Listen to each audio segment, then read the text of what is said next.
As we come to the end of this interview, I have a last couple of questions. What really struck me as amazing about your book is your emphasis not so much about the history and the 1,000-year civilization, but in fact you mention again and again in your book, even if you for a moment per se were to forget the 1,000-year civilization, what India has achieved post 1947 itself is a dynamic, wonderful, once in a lifetime, in a national lifetime sort of achievement. What then in your mind is India's chief narrative post 1947? The narrative, as I said, India is its own story, that the successful creation of a united, diverse, highly socially and economically unequal, but despite that, a consensual democracy. A democracy which in the old Indian civilization there is no record of. The whole notion of aspirations of the lower classes, the fact that it can come up, there is nothing in Hindu civilization about that, nor in Muslim civilization.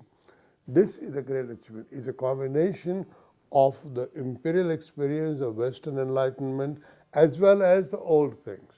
This is a unique combination. You also don't like dynasty. It's apparent from your book.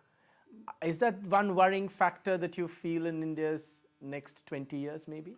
Not as much as I would. I think what has struck me is that this time around the dynasty has earned its victory.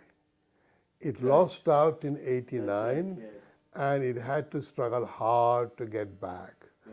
And it got back in a competition with a major rival, the BJP, and in a sense the revival of the Congress from the depth it had reached in late 1990s to the heights today. Two elections, 2004, 2009, is another very interesting story.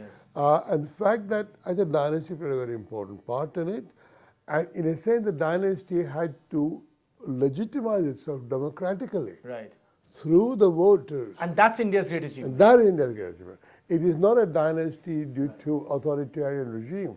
It's a dynasty which has to validate itself through the ballot box. Okay, my last question then, Dr. Desai. In your rediscovery of India, what is that one thing that you rediscovered which you thought will carry India forward in the 21st century? Well, the big thing I discovered is that past is just prologue.